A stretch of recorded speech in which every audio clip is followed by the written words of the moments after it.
Desde que eu tive o trecão do burnout, tem uma característica de insônia que acontece comigo, que é o seguinte: se eu for acordada no meio da noite, no meio da madrugada, por um barulho, eu demoro de 4 a 5 horas para pegar no sono de novo. É uma resposta, o jeito como o meu sistema autônomo tá funcionando, enfim. Se eu acordar com barulho, é 4, 5 horas até eu conseguir pegar no sono de novo. Quem me acompanha no Instagram sabe que desde fevereiro, por conta de uma manobra mal feita numa das terapias alternativas que eu tava fazendo, eu tô com uma insônia, que é uma coisa que tá difícil das pessoas entenderem o que tá acontecendo, os médicos e os outros terapeutas, porque eu demoro muito pra pegar no sono, mas não tem nada a ver com ansiedade. Não é aquela demora de pegar no sono que a gente fica se preocupando, pensando, com a cabeça a mil.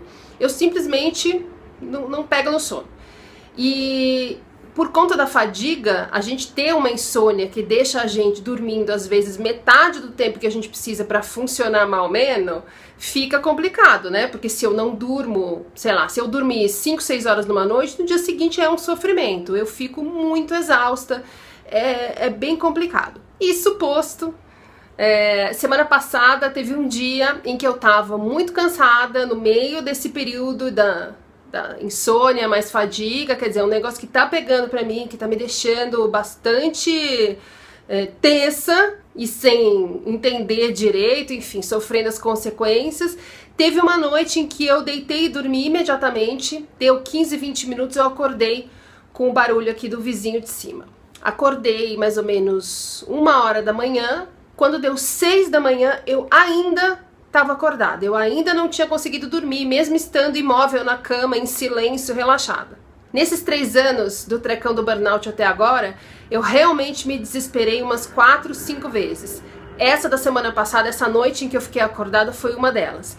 Mas assim, quando eu digo me desesperei mesmo, de chorar, de me desesperar, descabelar, de pensar que não tá dando certo nenhum tratamento, de que não vai ter como eu sarar, o meu corpo não vai funcionar nunca mais e não tem ninguém que consiga me ajudar. Você vai para um lugar muito, muito escuro. Só que aí tem uma coisa, é sobre isso que eu queria falar.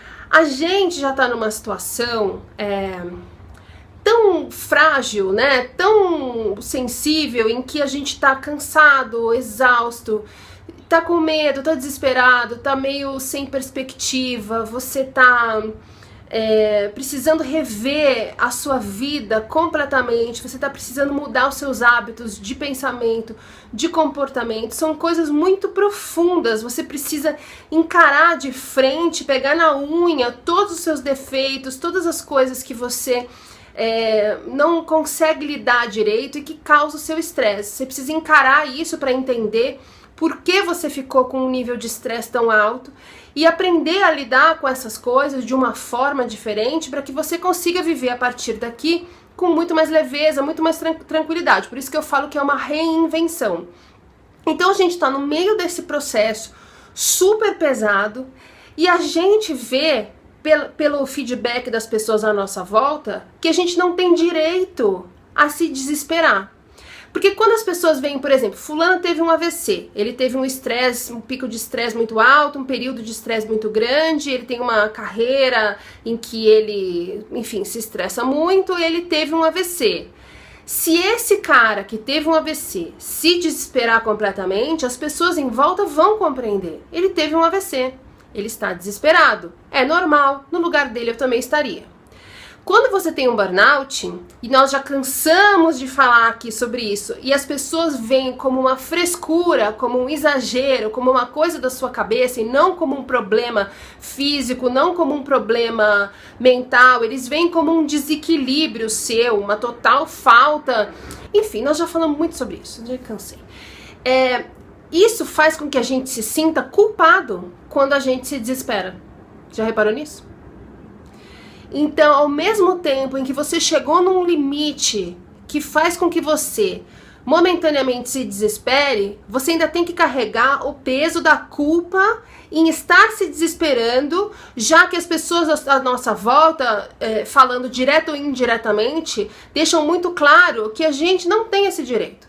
Porque o que a gente tem não é uma coisa grave. Só que tem o seguinte, é grave. E sendo ou não grave, o que você precisa considerar nessa hora é a sua verdade, não a das pessoas. Você sabe o que você está passando.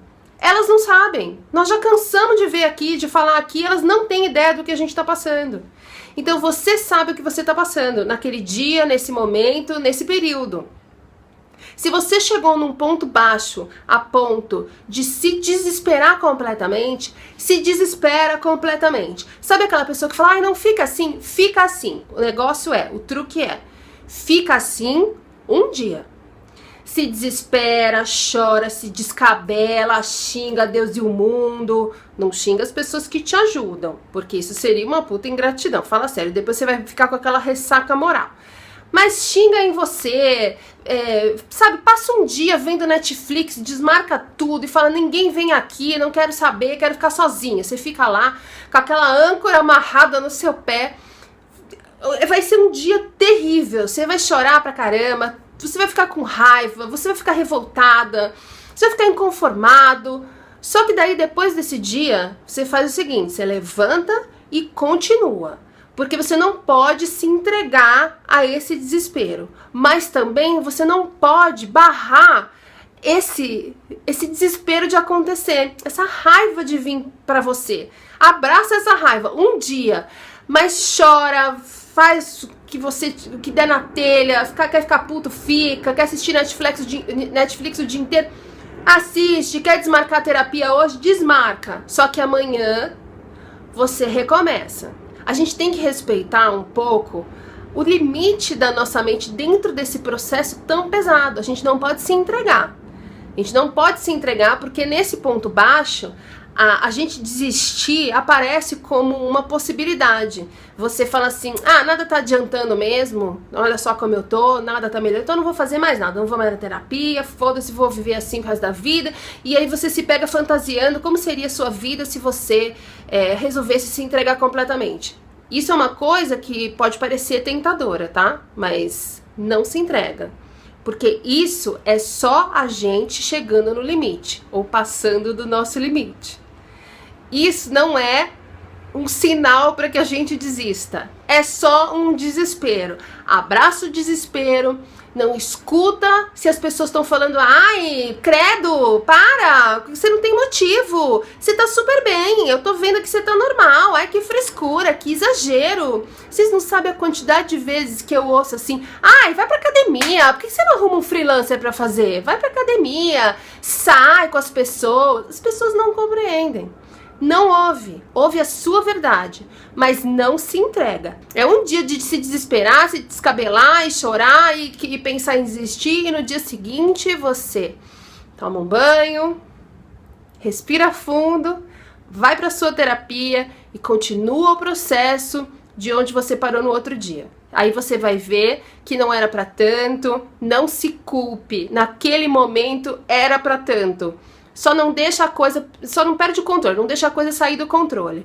Nada de ficar uma semana, nada de falar, já que ontem eu desmarquei a terapia, hoje eu também não. Não. É um dia, levanta, continua seu caminho.